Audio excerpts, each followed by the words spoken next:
When I opened the front door to my house that afternoon, I never imagined my own daughter would be waiting for me with her eyes blazing with fury. Vanessa stood in the middle of the living room, arms crossed and her face completely distraught.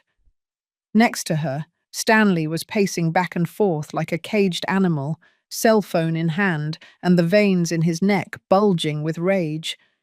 They didn't even let me close the door. "Have you lost your mind?" Vanessa screamed, marching toward me with furious strides. "My husband almost had a heart attack at the ATM." Her words bounced off the walls, laced with a venom I knew too well, but this time it didn't sting as much as before. Stanley stepped closer, brandishing his phone in front of my face. "Where is the money, Rose? What did you do?" "The card is empty. There's not a single dollar." His voice was a desperate roar, as if something that belonged to him by right had been snatched away. But that money was mine, my social security, the fruit of 42 years working at the textile mill, getting up before dawn, sacrificing my back and my knees. I placed my purse on the entry table with a calmness that even surprised me. "I changed my bank information," I said firmly, looking them both directly in the eye. "Now my social security goes to a new card, one that only I control." The silence that followed was deafening. Vanessa opened her mouth, but no sound came out. Stanley froze, his face cycling from bright red to a ghostly white. It was as if the world had stopped for an instant. That second before the explosion that we all know is coming but no one can stop. "What? What did you say?" Vanessa stammered, clutching her hand to her chest. "Mom, you can't do that. We depend on that money. We have expenses. We have debts to pay." "Debts?" I repeated, feeling something inside me harden like steel. "Are you talking about Stanley's new truck? Or the vacation to Miami last month? Or maybe that giant 70-inch television you bought the week before?" Stanley took a step forward, his index finger pointed at me accusingly. "You live in our house. You eat our food. It's the least you can do to contribute." His words were spat out, loaded with a contempt he no longer tried to hide. I felt a bitter laugh rise in my throat. Our house. How strange that he called it that now, when the property papers still held my deceased husband's name and mine. This house that we bought with so much effort, brick by brick, sacrifice after sacrifice, was now their house in my son-in-law's vocabulary. "This is my house, Stanley," I said in a voice I didn't recognize as my own. Too firm, too sure. "You came to live here 3 years ago, remember? When you lost your apartment because you couldn't pay the rent." Vanessa let out a choked cry, as if I had slapped her. "I can't believe you're talking to me like this. I'm your daughter, your only daughter. After everything we've done for you, this is how you repay us." Tears began to roll down her cheeks, but they were tears of rage, not sadness. I knew them well. I had seen them so many times when she didn't get what she wanted. "Everything you've done for me." The words came out colder than I intended. "Tell me, Vanessa, what exactly have you done for me?" She stammered, searching for arguments in the air. We give you a roof. We take care of you. You take care of me." I interrupted her, feeling decades of silence shattering inside me like a burst dam. "You take care of me when you wake me up at 6 o'clock in the morning to make breakfast. When I have to wash your clothes, iron Stanley's shirts, clean the bathroom you leave dirty. That's taking care of me." Stanley punched the wall with his fist, shaking my wedding photo that had been hanging there for 45 years. "You're ungrateful, a selfish old woman. Without us, you'd be rotting in some run-down nursing home." His words should have hurt me. 6 months ago, they would have destroyed me. But today, after what I had lived through, the humiliations I had swallowed in silence, The nights crying in my room while they laughed in the living room, spending my $1,500 monthly on their whims. Those words bounced off me without causing any damage. "Maybe you're right," I said, picking up my purse again. "Maybe I am a selfish old woman. But this selfish old woman just got her freedom back." Vanessa sank onto the sofa, the same sofa I had paid for when theirs broke. Her hands were trembling as she covered her face. "You can't do this to us, Mom. Please. Stanley has medical treatments. We have financial commitments. You're going to ruin us." "I'm going to ruin you," I repeated slowly, letting each word settle in the thick air of the room. "Isn't that ironic? For 3 years you've lived off my Social Security, every dollar I earned with my sweat and hard work. And now that I decide that money should be mine again, I'm the one who's ruining you." Stanley approached again, but this time there was something different in his eyes. It wasn't just rage anymore, it was fear. Real fear of losing his income source, his personal ATM that had worked for so long without protest. "Rose, let's be reasonable," he said, trying to soften his tone, but not quite succeeding. "We can come to an agreement. You don't have to do this so drastic." I looked at this man who had entered my family 7 years ago, with his charming smile and his promises to take care of my daughter. The same man who now saw me only as a source of money, as a resource to exploit until nothing was left of me. "The only agreement we're going to have," I said as I walked toward the stairs leading to my room, "is that starting today, my money is only mine, and if that bothers you, well, the door is open. You know where it is." I left them there, in the middle of the living room, with their mouths open and their plans crumbling. I climbed each step, feeling an enormous weight lift from my shoulders. It had taken me 69 years to learn this lesson. That love can't be bought, that real family doesn't exploit you, and that it is never, ever too late to reclaim your dignity. Behind me, I heard Vanessa sobbing and Stanley cursing under his breath. But for the first time in 3 years, those sounds no longer broke my heart. They only reminded me why I had made the most important decision of my life that morning, when I walked into the bank and said the words that would change everything. "I want to change my bank information. I need a new card, one that no one else can touch." It all started 3 years ago, at the funeral of my husband, Robert. I remember the smell of white carnations, mixed with the aroma of coffee the neighbors had brewed for the attendees.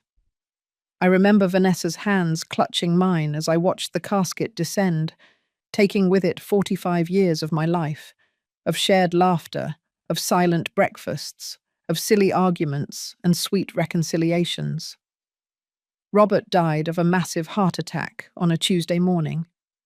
He was watering the garden plants, those roses he loved so much, when he simply collapsed. By the time the ambulance arrived, it was too late. The doctor told me he didn't suffer, that it was instant. But I suffered. God, how I suffered. The first months in that empty house were a silent hell. Every corner screamed his absence. His coffee mug in the cabinet, his slippers by the bed, his toothbrush that I didn't have the courage to throw away until 6 months later.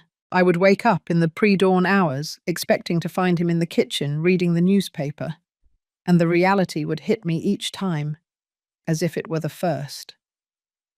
Vanessa came to visit me often at first. "Mum, you can't stay here alone," she would say, sitting on the living room sofa where Robert and I had watched so many movies. "Come live with us for a while, just until you recover." Stanley would nod beside her, with that smile that then seemed genuine to me, full of filial concern. I resisted for weeks. This house was my sanctuary, the place where I had raised Vanessa, where every wall held a memory. But the loneliness weighed like lead in my bones. The nights grew endless. The silence was so thick I could touch it. So I finally accepted. Just for a while, I told them, until I learned to be alone again. I packed 2 suitcases with the essentials: clothes, a few photos, the green knitted shawl Robert had given me for our 20th anniversary. I closed my front door with a knot in my throat, promising myself I would be back soon. How naive I was, how blind I was. The first months at Vanessa's place were bearable. She worked at a boutique downtown, and Stanley was supposedly looking for a job after being fired from the insurance company where he worked. I helped with the housework. I cooked, I cleaned. It made me feel useful, necessary. I thought I was contributing to the family while healing my broken heart. But things began to change subtly. First, it was Stanley who asked me to borrow $200 for a course that, according to him, would help him get a job. "I'll pay you back next month, Rose, I promise." He never returned it. Then Vanessa needed $300 to pay off a credit card debt. "It's an emergency, Mum. If I don't pay, they'll charge me sky-high interest." I never saw that money back either. At first, I didn't care. They were my family, my only family. If my money could help them, why not? Robert always said that family came first, that money came and went, but blood ties were eternal. I believed those words as if they were gospel. One day, Stanley arrived with a proposal. "Rose, I've been thinking. It would be easier if your Social Security went directly into our account. That way we can manage the household expenses better. You won't have to worry about a thing. We'll take care of everything." He said it so casually, as if it were the most logical thing in the world. Vanessa supported the idea immediately. "It's true, Mum. It's simpler that way. Besides, you're not good with numbers. Remember when Dad took care of all the finances? We'll do the same. We'll take care of you." Their words sounded reasonable, wrapped in concern and love, or what I thought was love. I signed the papers at the bank without reading the fine print. Trustingly, I gave them access to my card. I handed over control of my $1,500 monthly without asking questions. After all, I was living under their roof, eating their food, using their electricity. It was only fair, right? It was the right thing to do. The transformation was gradual, so slow that I didn't realize it until I was already trapped. Stanley began treating me less like a mother-in-law and more like a servant. "Rose, breakfast is taking too long. I'm in a hurry. Rose, these shirts aren't ironed well. Do them again. Rose, you cleaned the bathroom poorly. There are still smudges on the mirror." Vanessa stopped asking me how I was. Conversations about my day, my feeling, my grieving process simply disappeared. Now we only talked about chores, shopping I needed to do, meals I had to prepare. I had become a shadow in that house, a useful ghost who cooked, cleaned, and paid bills without complaining. On weekends, they would go out to expensive restaurants without inviting me. "Those places are too noisy, Mom. At your age, you need rest," Vanessa would say, while putting on a coral-colored dress that I knew had cost at least $300. Dollars that came from my Social Security. I stayed home, eating leftovers, watching television in the small room they had assigned me in the back of the house. One day I found a forgotten receipt on the kitchen table. It was from a jewelry store in the most exclusive mall in the city. Stanley had bought Vanessa a gold necklace for $1,200. My heart sank. While I wore the same worn-out clothes from years ago, while I denied myself basic treats like a new book or a pastry from the bakery I liked, they were indulging in luxuries with my money. I started paying more attention. The nights out, the new clothes that appeared in their closets every week, the sports car Stanley bought with his savings, even though he hadn't worked a single day in 2 years. It all fit together like a macabre puzzle. My Social Security wasn't being used for household expenses. It was funding a lifestyle they couldn't afford on their own. I tried to talk to Vanessa one night while we were washing dishes. "Honey, I've been thinking that maybe I should go back to my house. Enough time has passed since your dad died. I need to learn to live alone." My hands trembled as I rinsed a plate. She looked at me with cold eyes, so different from the warm eyes of the child I had raised. "Go back to your house?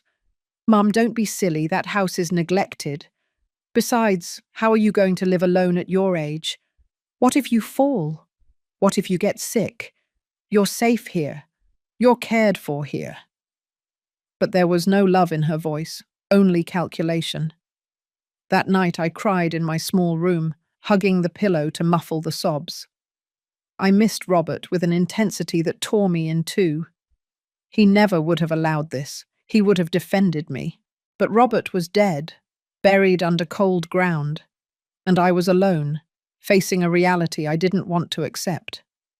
My own daughter, the baby I had nursed, the child whose scraped knees I had patched up after every fall, the teenager whose tears I had dried after every heartbreak, was using me. She was squeezing me like an inexhaustible resource, a source of money with no feelings, no dignity, no value beyond what I could provide economically. But I still didn't have the courage to do anything.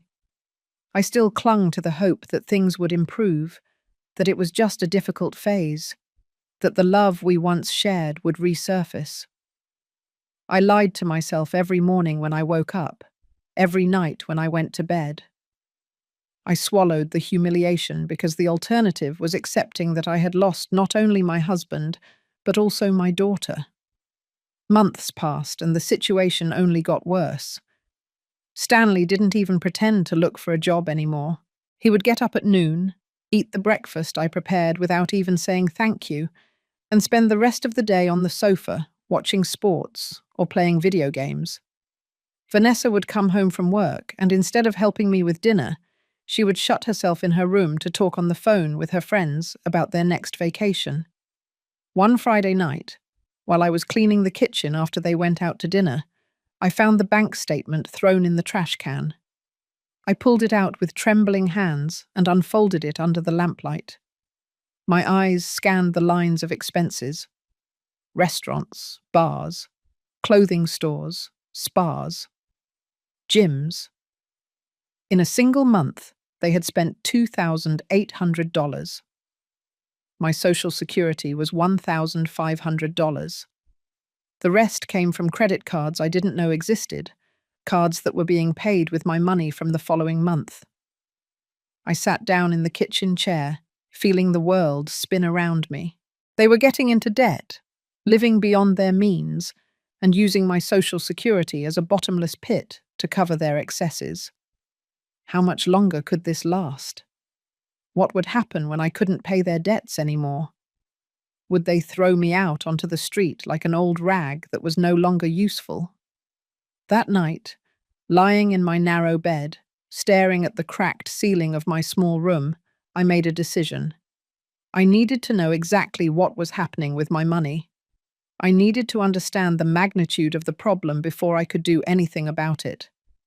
And above all, I needed to recover at least a little of the control I had lost over my own life. The next morning I got up before dawn, as always.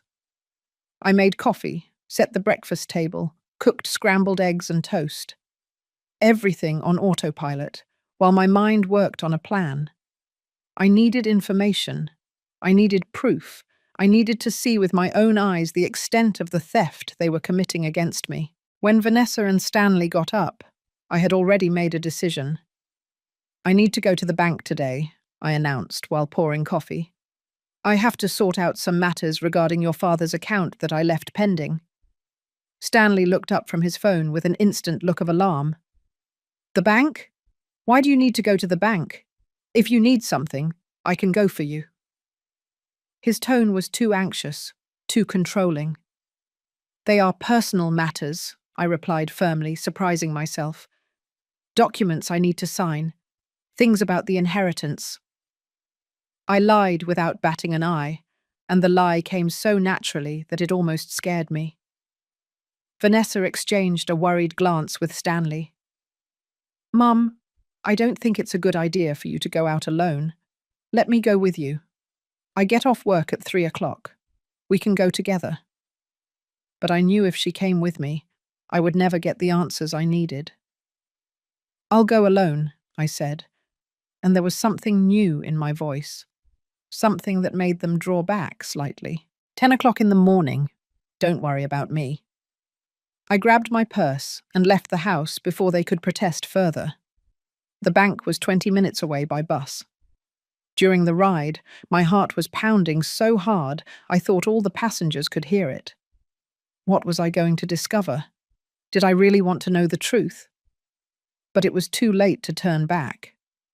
I had crossed an invisible line that morning, and there was no return. At the bank, a young executive named Brenda served me with a professional smile. "Good morning, ma'am. How can I help you?" Her eyes were kind, non-judgmental, and that gave me the courage I needed. "I need to see all the transactions on my account for the last 3 years," I said, my voice barely a whisper. "All the deposits and all the withdrawals. I want a complete statement." Brenda nodded and began typing on her computer. After a few minutes, the printer spat out page after page of information. When it finished, there was a stack of nearly 50 pages of paper in front of me. "Do you want to review it here, or would you prefer to take it home?" she asked. "I'll review it here," I replied, taking the stack with hands that barely trembled now. I sat in one of the chairs in the waiting area and began to read. And with every page I turned, I felt my heart growing smaller, harder, colder. The numbers didn't lie. In 3 years, they had spent more than $60,000 of my Social Security. $60,000. The money I had earned with 42 years of work, getting up before the sun, sacrificing my health, my knees that now creaked with every step, my back that ached every night. I saw $500 withdrawals at electronics stores, $800 at luxury restaurants, $1,000 at a jewelry store, $2,000 at a travel agency, purchases and more purchases, luxuries and more luxuries, all paid for with my effort, my pain, my dignity. But the worst wasn't the big expenses. The worst were the small details that revealed the true nature of their betrayal. $20 withdrawals at bars at 2 o'clock in the morning, $50 at beauty salons every week, $150 on clothes every month. While I wore the same 3 worn dresses I had brought from my house, while I refused to buy medication for my arthritis because I didn't want to be a burden, they were walking around in new clothes and perfect manicures. Brenda approached after an hour, a look of concern on her face. "Are you all right, ma'am? Can I get you a glass of water?" It was then I realized that tears were rolling down my cheeks without me noticing. "I'm fine," I lied, wiping the tears with the back of my hand. I need to know something. Is it possible to change my bank information? To have my Social Security deposit into a new account? A card that only I have?" Brenda's eyes lit up with understanding. She had seen this before. I knew it by the way she nodded. "Of course it's possible, ma'am, and I can help you right now if you wish. I just need to see your ID and sign some forms." My hand moved toward my purse, almost on instinct. "Yes," I said, and my voice sounded firmer than I felt. "Yes, I want to do it now. I want a new account, a new card, something only I can touch." Brenda worked quickly and efficiently. She explained every step of the process, every form I signed. In less than an hour, I had a completely new account, with a card that would arrive at my address in 5 business days. My Social Security for the next month would deposit directly there, in a place where Vanessa and Stanley couldn't reach it. "Is there anything else I can do for you?" Brenda asked when we finished. There was something in her eyes, a mixture of admiration and sadness, as if she understood exactly what was happening. "Yes," I said, surprising myself again. "I want extra copies of these bank statements, 3 complete sets." If I was going to do this, if I was going to reclaim my life, I needed to be prepared for what came next. I left the bank with my purse feeling heavier, carrying not only the papers, but also a new determination. The sun was shining brighter than when I had entered, or maybe it was just that I could see it better now. For 3 years, I had lived in a fog of pain and manipulation, but that fog was dissipating, revealing an ugly but liberating truth. On the bus ride back, I hugged my purse to my chest and looked out the window. We passed the bakery where Robert used to buy me sweet rolls on Sundays. We passed the park where Vanessa had learned to ride her bicycle. We passed the church where we had been married 45 years ago. All those memories, all those beautiful recollections. And yet here I was, a 69-year-old woman, having to protect myself from my own daughter. When I got home, Vanessa was at work and Stanley was snoring on the sofa, the television tuned to some football game. I silently went up to my room and hid the papers at the bottom of my suitcase, beneath my underwear and old socks. No one would look there. No one would think that I, the foolish old woman who let herself be manipulated, would have the cunning to hide evidence. I sat on my bed and looked around my small room. The peeling cream-coloured walls, the window that faced the back alley, the tiny closet where my clothes barely fit. This was not a room for a beloved guest.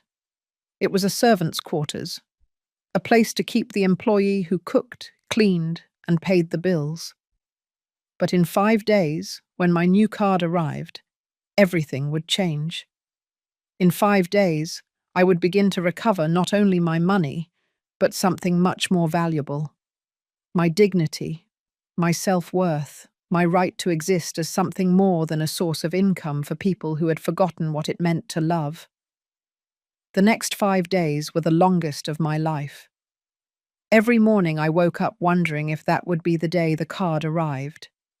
Every time I heard the mail carrier, my heart jumped.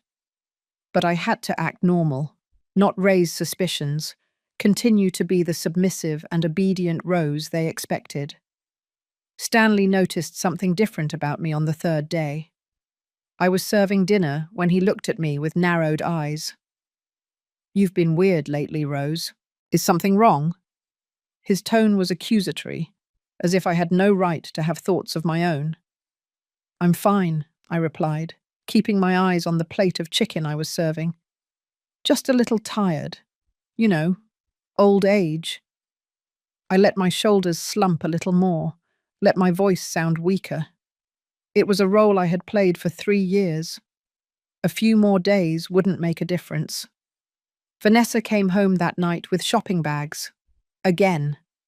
I recognized the logos of the expensive stores at the mall. "Mum, I need you to iron this lavender dress for tomorrow. I have an important dinner with friends," she said, dropping the bags in my room as if it were the most natural thing in the world. I looked at that dress that had probably cost $200 of my Social Security, and something inside me broke definitively. "Why don't you iron it yourself?" The words came out before I could stop them. Vanessa turned to me with wide eyes. "What did you say?" Her voice had a dangerous tone, the same tone she used when she was a teenager and didn't get what she wanted.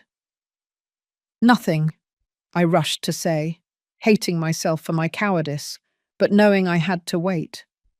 Only 2 more days until the card arrived. 2 more days and I could stop pretending.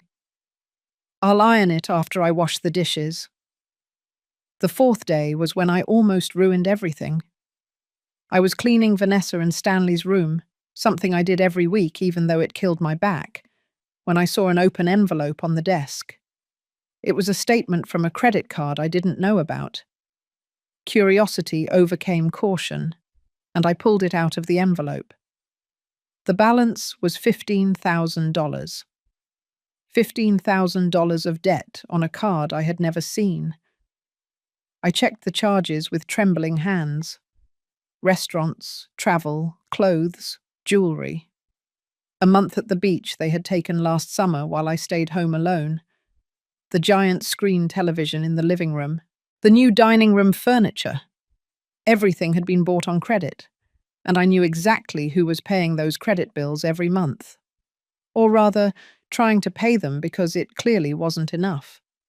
They were sinking into debt while draining my social security, and when my money was no longer enough, what would they do? Would they kick me out? Would they force me to sell my house to pay for their whims?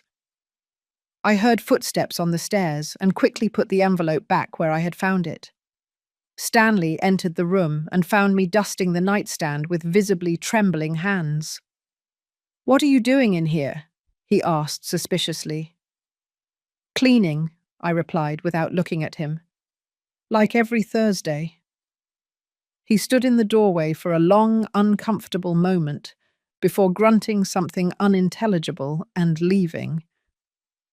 I left that room with my heart pounding so hard I thought I was going to faint. It had been close. Too close. The fifth day, finally. The card arrived. I heard the mail carrier drop the mail in the box around 11 o'clock in the morning. Vanessa was at work, and Stanley had gone out to meet some friends, probably to spend more money they didn't have. I was alone. I ran to the door with an energy I hadn't felt in years. My hand was trembling so much I could barely open the mailbox. There it was, among the bills and junk mail, an official bank envelope with my name. Only my name. Not Vanessa's, not Stanley's. Mine. I opened it with clumsy fingers and pulled out the new card. It was silver, gleaming under the sunlight, and it felt like freedom in my hands. My name was elegantly engraved. Rose Miller. It wasn't just a card. It was a key to a new life. I slipped the envelope into my purse and went back inside the house. I had to activate the card, change the PIN, make sure everything worked correctly. I called the number in the instructions and followed every step meticulously. When the automated voice confirmed that my card was active and that my next Social Security deposit would arrive in 2 days, I felt a wave of relief so intense that I had to sit down. 2 days. In 2 days. When Stanley tried to withdraw money from the ATM, as he always did on the first of the month, there would be nothing. The account would be empty. And then the confrontation I had been postponing for 3 years would come. That night, Vanessa came home in a bad mood. She had had a difficult day at the boutique, she said, although I suspected it had more to do with a customer returning something she had bought with my money. "Mum, what's for dinner?" she asked without even greeting me. "Roast chicken and mashed potatoes," I replied, putting the plates on the table. "Like every Thursday." Stanley arrived shortly after, smelling of beer and with glassy eyes. He sat down at the table without washing his hands and began serving himself without waiting for me to sit down. "This chicken is dry," he complained after the first bite. "Can't you cook something decent for once?" Something inside me hardened. I looked at that plate of food I had prepared with ingredients bought with my money, on a stove I had paid for, in a house that was mine. "If you don't like it," I said in a voice I didn't recognize as my own, "you can cook it yourself tomorrow." The silence that followed was absolute. Vanessa stopped chewing and looked at me as if I had grown a second head. Stanley dropped his fork with a metallic clang against the plate. "What did you just say?" he asked in a dangerously low voice. "What you heard," I replied, standing up from the table. "I'm tired. I'm going to my room." And I left, leaving them with their mouths open, feeling their looks of disbelief fixed on my back. In my room, I sat on the bed and took the new card out of my purse. I held it under the lamplight and saw my distorted reflection on its silver surface. This woman in the reflection, with her wrinkles and grey hair, with her hands stained from years of work. This woman was me. And this woman had just taken the first real step toward her freedom. I hid the card in the same place where I had hidden the bank statements. Tomorrow would be Saturday. The day after tomorrow, Sunday. And on Monday, the 1st of the month, when my Social Security deposited into the new account and not the old one, my real battle would begin. But this time, I wouldn't be fighting empty-handed.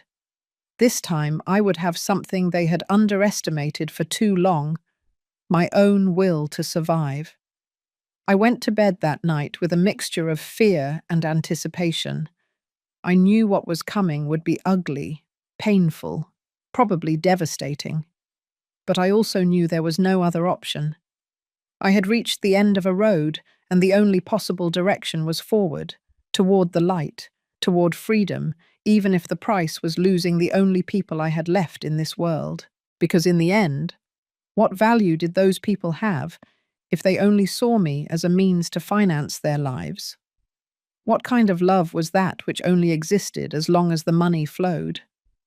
The time had come to find out if there was anything real left beneath all that greed, or if I had lost my daughter much earlier than I wanted to admit. The weekend passed in a strange tension. Vanessa and Stanley barely spoke to me. They ate in silence when I was present, or they just shut themselves in their room with food they bought out. The house felt like a minefield where any movement could detonate an explosion. But I had made a decision, and I wasn't going to back down. For the first time in 3 years, I bought food only for myself. I put my things on a separate shelf in the refrigerator with a note that said, Rose. I felt ridiculous doing it, like a distrustful roommate, but it was necessary. I needed to establish boundaries that should have existed from the beginning.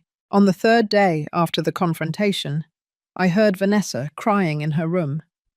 My motherly instinct urged me to go up, to comfort her, to fix things as I had always done.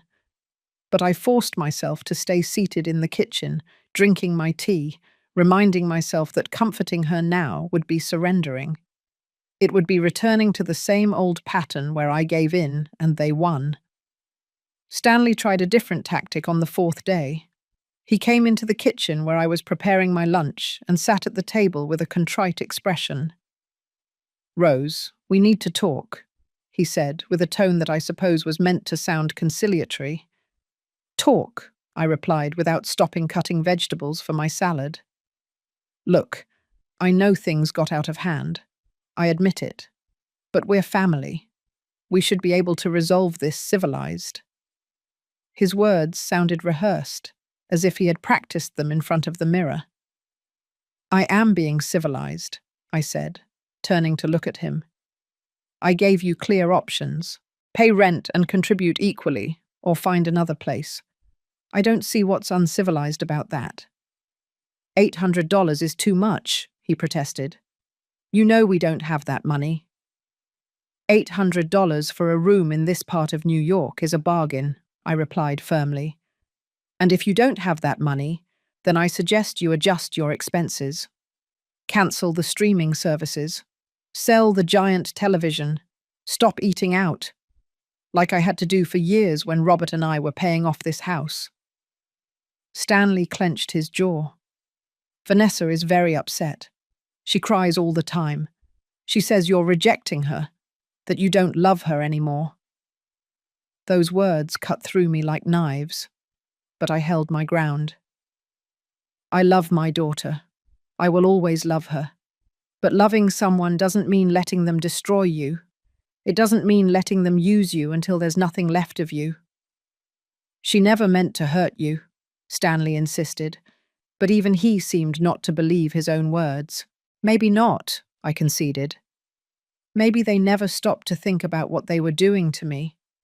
But that doesn't change the fact that they did it, and now they have to live with the consequences. Stanley stood up abruptly. You're impossible. I don't know how Robert put up with you all those years.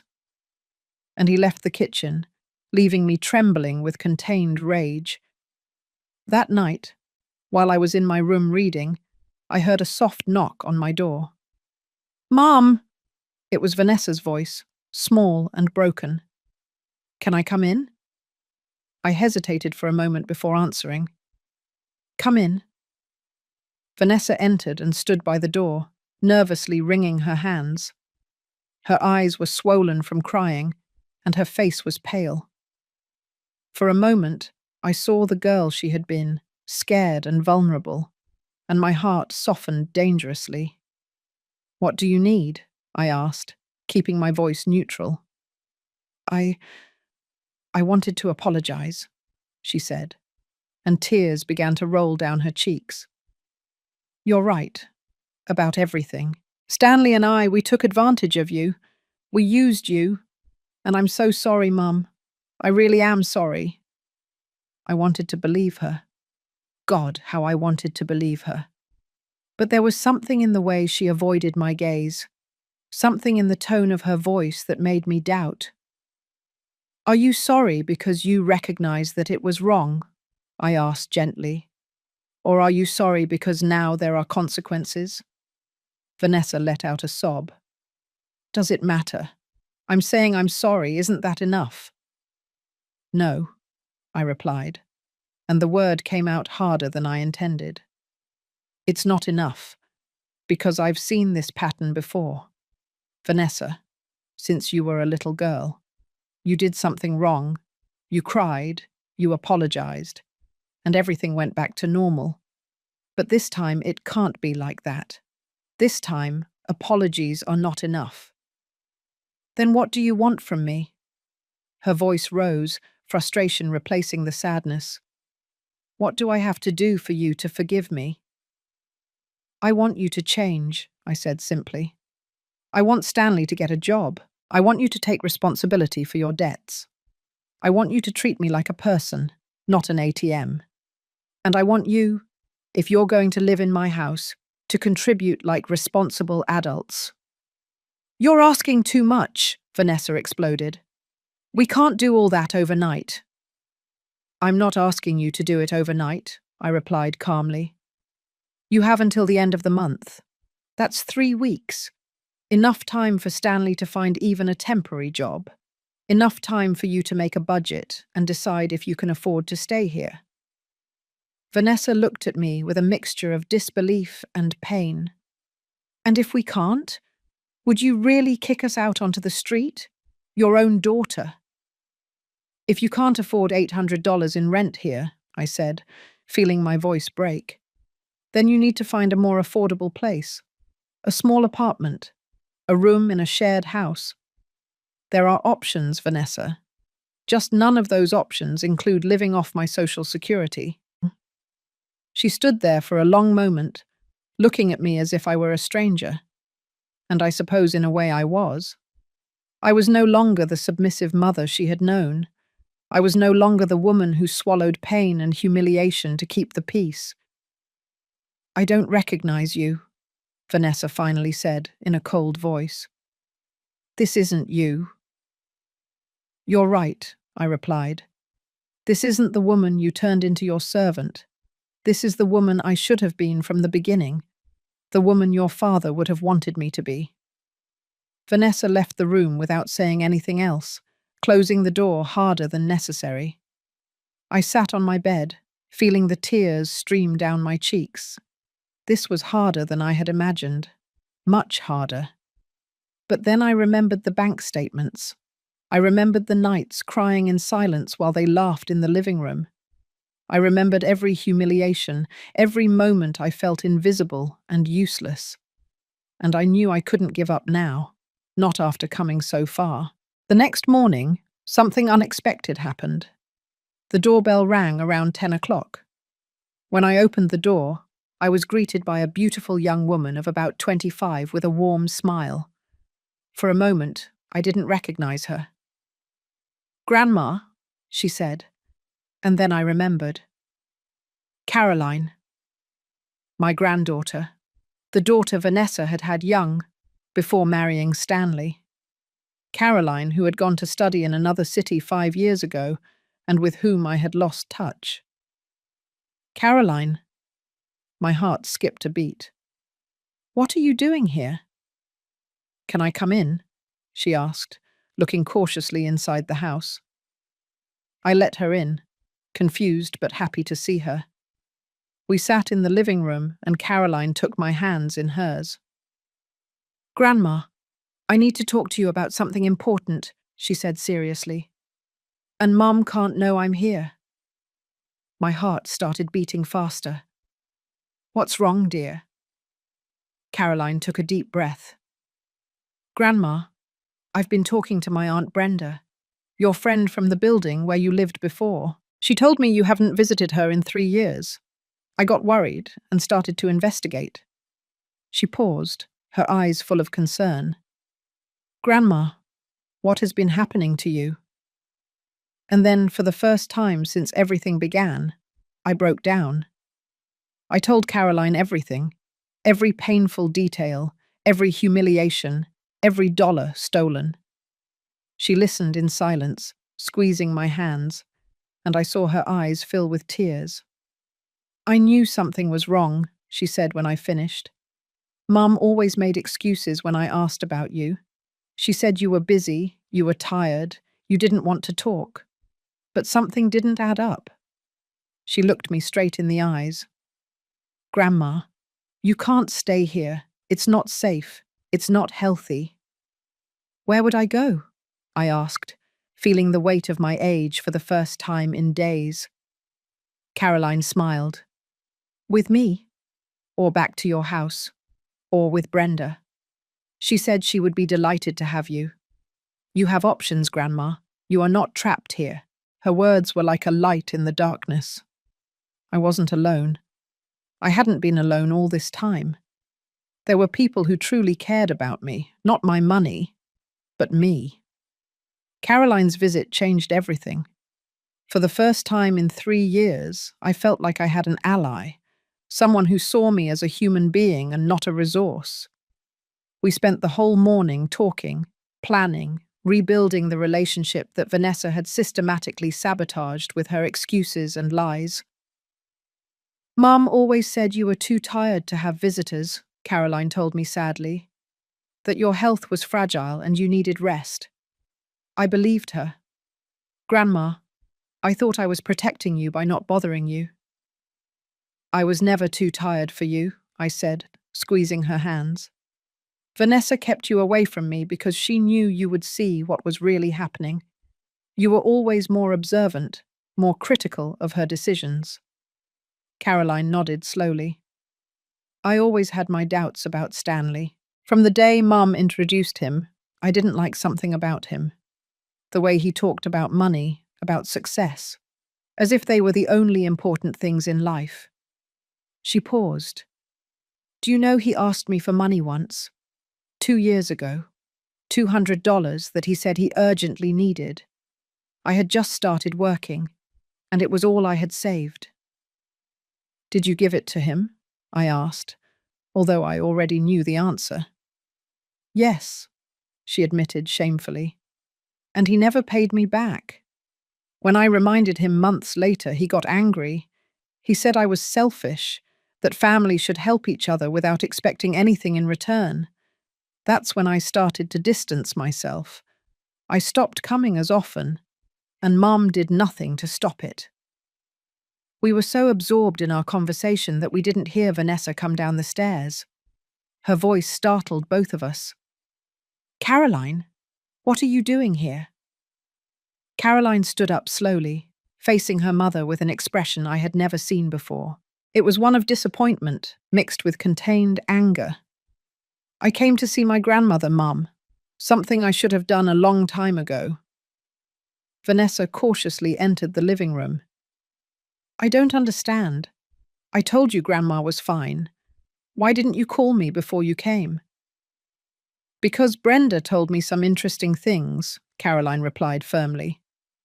About how Grandma hasn't visited her own house in 3 years. about how you stopped answering my calls when I asked about her, about how every time I wanted to come, you made excuses.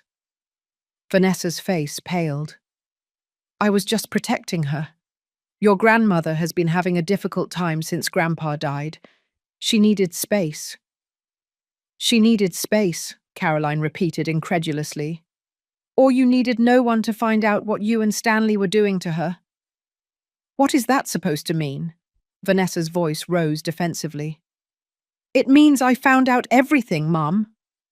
Caroline crossed her arms. Grandma told me about the money, about how you treated her, about how you turned her into your maid while emptying her bank account. Vanessa looked at me with eyes full of betrayal. You told her? Her? Why would you do that? To turn her against me? I didn't turn her against you, I replied wearily. You did that yourself with your actions. Caroline came here worried about me, and I told her the truth. Something I should have done a long time ago. Stanley appeared at that moment, still in pajamas, even though it was nearly noon. What is all this fuss about? He asked irritably. Then he saw Caroline and his expression changed. Oh, you? Yes, me, Caroline said coldly. The family member you prefer to keep away. Now I understand why. Look, kid, Stanley began condescendingly, you don't understand the full situation. Your grandmother is confused, mixing things up. I am not confused, I interjected before Caroline could respond, and I have all the bank statements to prove every word I said. I got up and went to my room, returning with the copies I had saved.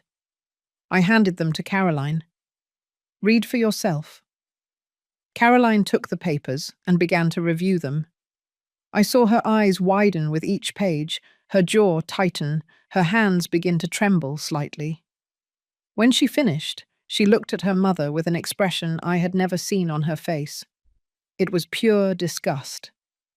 $60,000, she said in a trembling voice. In 3 years. Mum, how could you? She's your mother. She raised you alone after my biological father left. She worked 2 jobs to give you a good education. And this is how you repay her. You don't understand, Vanessa said, the tears starting to flow. We had debts, problems. She wanted to help. She wanted to help, or you manipulated her into giving you access to her money. Caroline threw the papers onto the table. I saw the charges.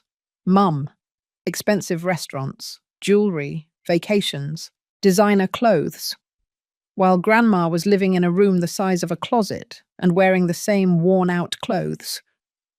Stanley tried to intervene.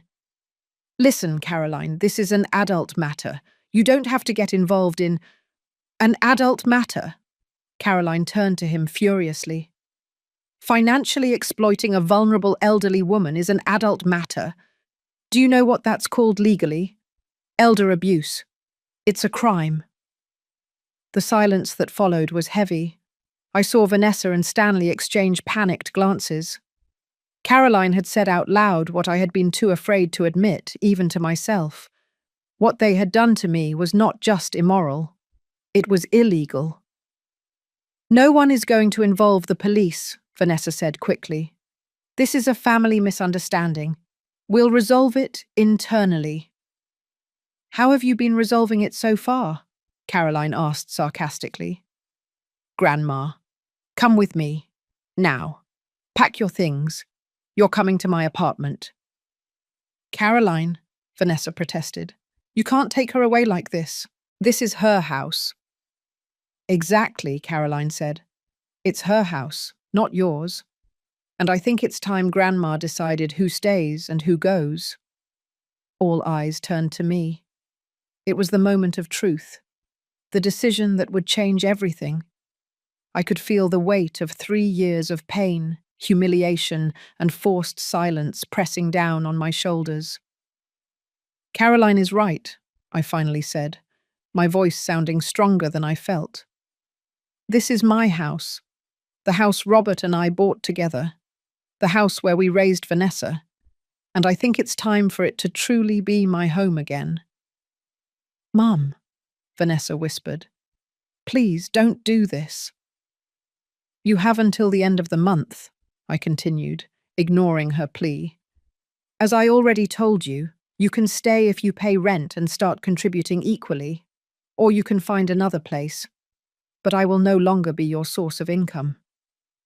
Stanley took a step toward me with clenched fists, but Caroline immediately stepped between us. Don't even think about it, she said in a dangerously low voice. Touch her and I swear I'll call the police right now. Stanley backed away, but his gaze was full of hatred. This is your fault, he spat at me. You brought this brat into our business. You destroyed this family. No, I said firmly.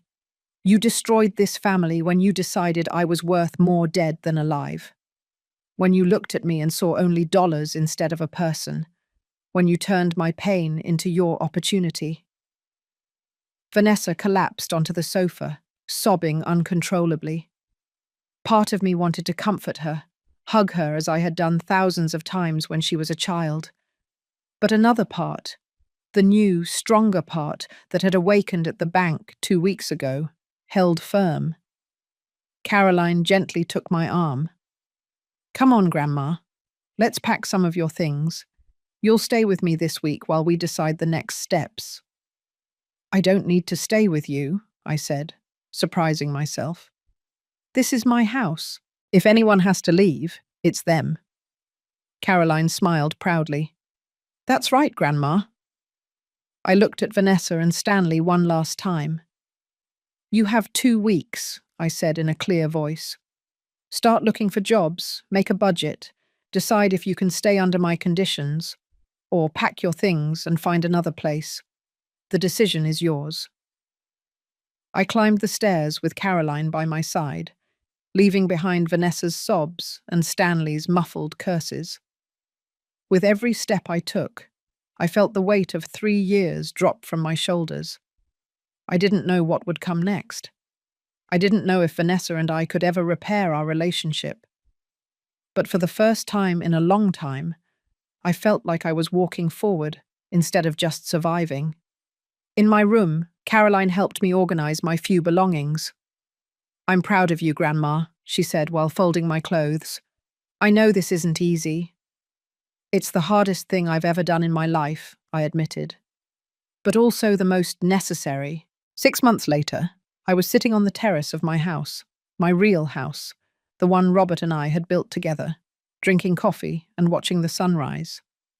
The garden that had been neglected for 3 years was now blooming again.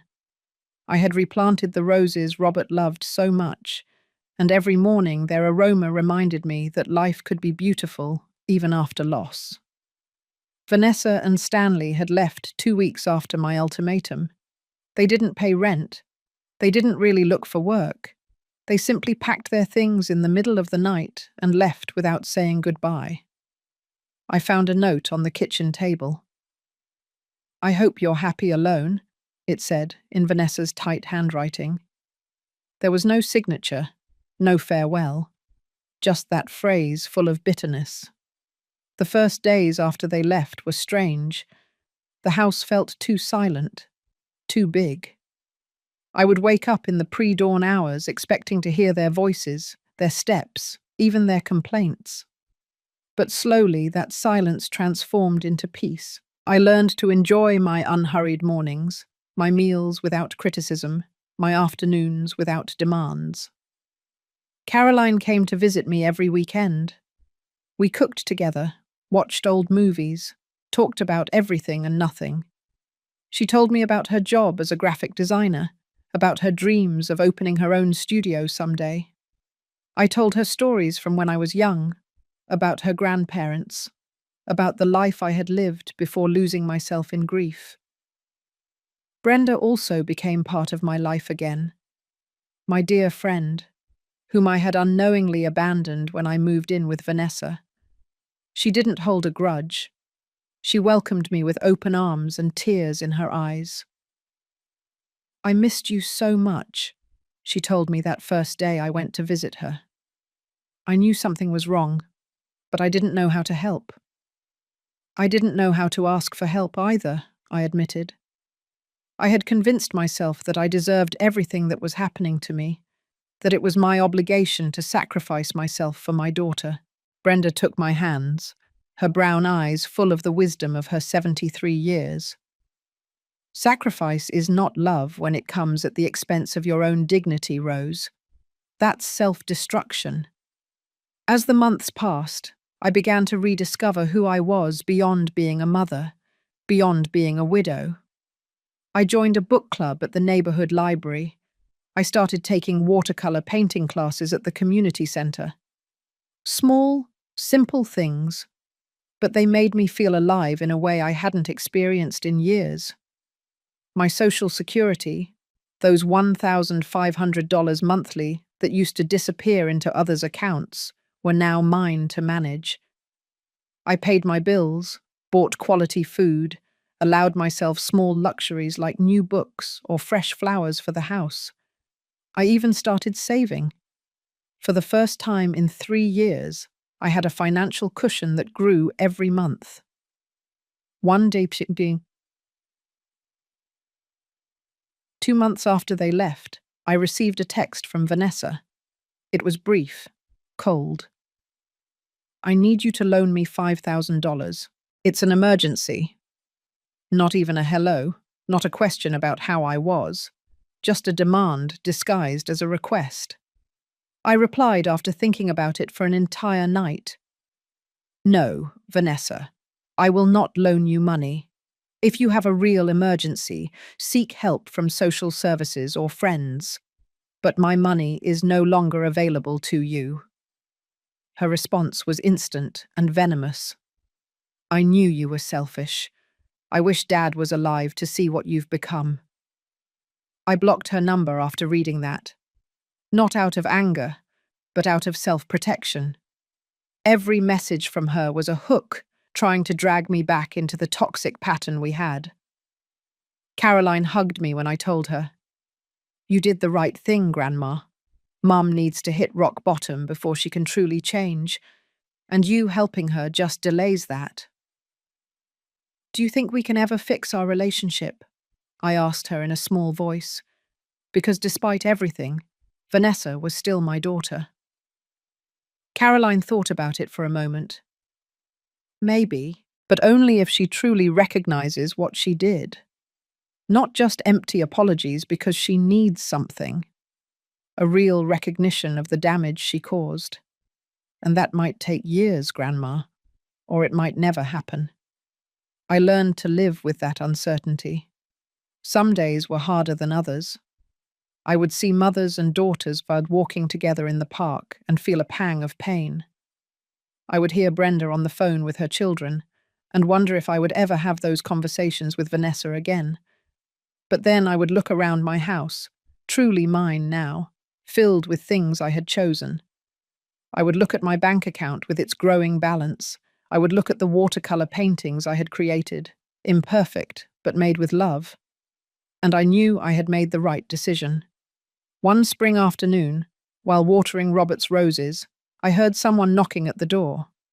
When I opened it, I found Vanessa standing on the step. She looked different, thinner, with deep circles under her eyes, without the perfect makeup she always wore. Her clothes were simple, worn. "Hi, Mum," she said in a trembling voice. "Vanessa." My voice came out colder than I intended, but it was an automatic defense mechanism. Can I come in? I just want to talk. I promise I didn't come to ask for anything." Her eyes were filled with genuine tears, so different from the manipulative tears I had seen before. I let her in, even though every instinct screamed at me to be cautious. We sat in the living room, with a considerable space between us on the sofa. "Stanley and I separated," Vanessa began, looking at her hands. 2 months ago. It turned out he had more debts than I knew. Gambling debts. We lost the apartment we were renting. I'm living with a friend now. I got a second job. I'm trying to pay off everything we owe. I waited in silence, without offering solutions, without trying to fix her problems. I didn't come to ask for money, she continued. I came to tell you that you were right. About everything. I used you. I treated you horribly.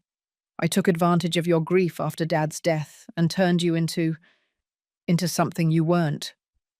I took away your dignity. The tears were rolling freely now. And I'm sorry. God, Mum, I'm so sorry. Why now? I asked gently. Why come and tell me this now? Because I hit rock bottom, she admitted. Because I lost everything. Because I finally understood what I did to you when someone did the same thing to me. She looked up, her red eyes meeting mine. Stanley left me with nothing, Mum. Exactly like I left you. And when I felt used, discarded, invisible, I finally understood. We stayed in silence for a long moment. Part of me wanted to hug her, forgive her immediately, go back to being her protective mother. But the wiser part, the one that had fought so hard to emerge, knew that true forgiveness required more than words. I appreciate your apology, I finally said. I really do. But apologies are only the beginning. Vanessa, I need to see real change. I need time to heal. I need to know that you won't look at me again as a solution to your problems. I understand, she nodded. I don't expect you to forgive me today. I just wanted you to know that I finally get it, and that I'm going to work on being better, not for you, but for me. We talked for 2 hours that day. It was painful, honest, raw. I told her how I had felt during those 3 years. She told me about her own fears and weaknesses that had led her to justify her actions. We didn't end up as best friends. We didn't hug and promise that everything was fixed. But it was a beginning. When she left, I sat again on my terrace, holding my now cold coffee. The sun was setting, painting the sky orange and pink. Robert's roses swayed gently in the breeze. I didn't know if Vanessa and I would ever recover what we had lost. I didn't know if she would truly change, or if this was just another temporary pattern. But I knew one thing for certain. I had changed. I had found my voice, my worth, my right to exist as something more than a means to others' ends. It had taken me 69 years to learn that self-love is not selfishness, that setting boundaries is not cruelty, that saying no when necessary is an act of survival, not meanness. I looked at my reflection in the window. I saw a woman with honestly earned wrinkles, with grey hair that I no longer dyed to please others, with eyes that had cried but now shone with something new. Freedom. Robert, I whispered to the wind. I finally did it. I finally stood up for myself. And somewhere, in my most cherished memories, I could hear his voice telling me what he had always said. I'm proud of you, my love. I walked into my house, into my home, closed the door behind me, and smiled. Because today I didn't need anyone's permission to live. Today I didn't have to apologize for existing. Today I was simply Rose, and that was more than enough.